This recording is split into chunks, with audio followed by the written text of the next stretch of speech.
It's a Minimalist Monday edition of Optimal Finance Daily, episode 1011, Stranger in a Strange Land, by Jacob Lund Fisker of earlyretirementextreme.com. And I'm Dan, I'm your host here, and I am here each and every day, including weekends and holidays, reading to you from some of the very best personal finance blogs on the planet. And before we get to today's post from Jacob, if you have a business, or if you know someone who does, you probably know that small business owners wear a lot of hats. And some of those hats are totally great, but some, like filing taxes and running payroll, for instance, not so great. That's where Gusto comes in. Gusto makes payroll, taxes, and HR actually easy for small businesses.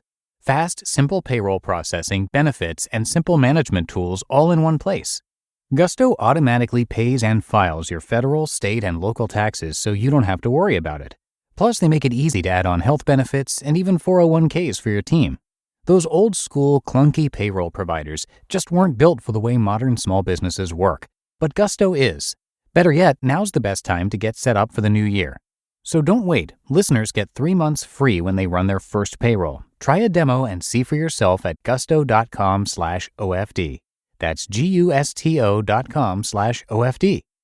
For now, let's get right to the post as we start optimizing your life. Stranger in a Strange Land, by Jacob Lund Fisker of earlyretirementextreme.com. Get a student loan, get a college education, get a mortgage and become a homeowner, have a career, put 15% of your income in a 401k IRA for 35 years, plan to retire at 60. Any of this sound familiar? That's because it is the standard recipe for a quote-unquote successful life in middle-class America.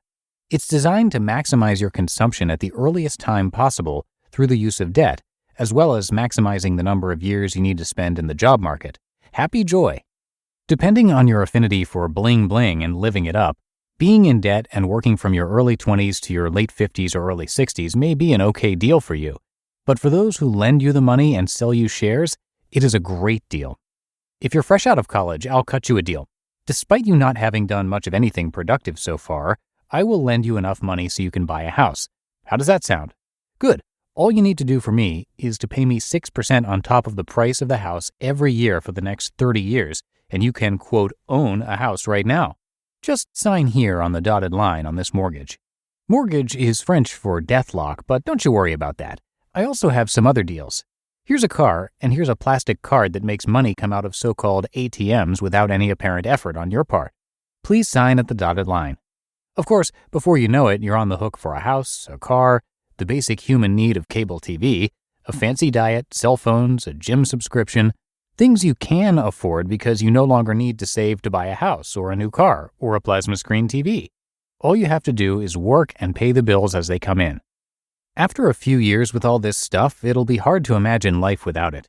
Therefore, you have no other choice than to keep working in order to pay for all the things you signed up for. You now live in a virtual debtor's prison, only you can't see the bars except when you have trouble making payments. However, if you have debt, you are not a free person. You are explicitly owned by your debt and implicitly owned by the creditor. Meanwhile, we realize that you cannot keep working forever.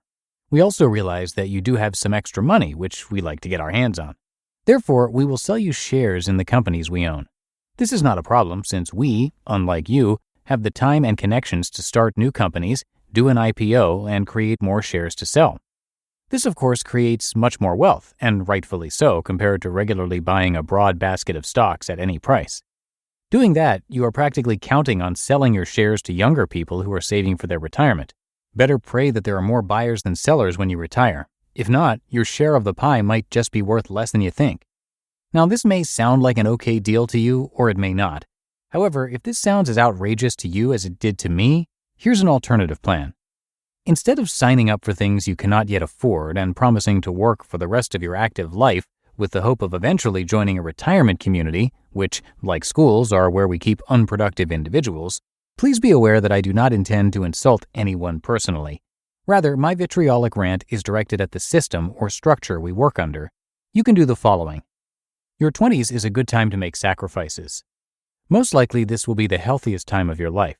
Thus, suffering a little hardship like renting a room or even sharing it with another person, rather than renting a house, will not be so much of a challenge as when you are less able to suffer some discomfort. Furthermore, now is the time to put in those 80-hour weeks instead of doing it when you're 30 or 40 and all-nighters no longer feel natural. It is also a time to learn what to appreciate and what not to appreciate and gain some life experience.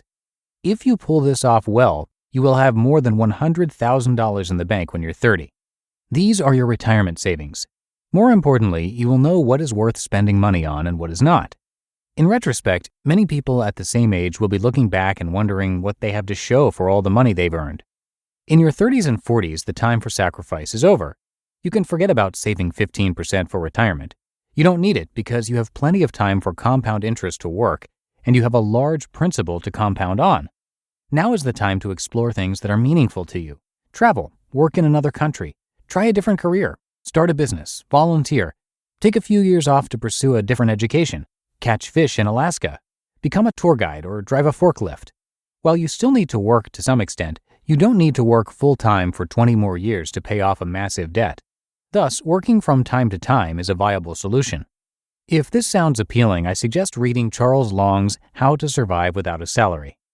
Alternatively, you can work hard for a few more years and build a second retirement fund which would cover the years between 30 and 60. Once this is established, you are truly financially independent. Now the main challenge becomes one of living a life in a strange society that is tailored toward everybody spending 2 hours a day driving to and from work, 8 to 10 hours a day working, and the rest of the time eating, sleeping, and watching TV. The problem is almost one of having too much freedom. If you have credit card bills, car payments, mortgage payments, etc., you have to go to work. Life is simple that way. On the other hand, if you have no debt obligations and your main responsibility is not to work and pay bills, it becomes something else. The big question is what? Well, whatever you make of it. It seems to me that life is a journey, and since I am currently in the middle of exactly that part of it, I can't tell you just yet. I imagine that when we get older and are getting close to the conventional age of retirement, or maybe even a little older since conventions no longer apply, we will be done with the bungee jumping and the sailing across the ocean in a sailboat. Perhaps then we shall know the meaning of life. I imagine us buying a small house in cash where we spend time reflecting and writing. At that point, I hope to know what the question is. You just listened to the post titled Stranger in a Strange Land by Jacob Lund Fisker of earlyretirementextreme.com. And don't forget, Gusto offers modern, easy payroll and benefits to small businesses across the country. They were even named Best Online Payroll by PC Mag. Get 3 months free when you run your first payroll at gusto.com/OFD. And don't wait because now is the best time to get set up for 2020. That's gusto.com/OFD. And that's it for today. Thanks so much for listening and have a great start to your week. I will be back with you tomorrow for our Tuesday show, so I will see you there where your optimal life awaits.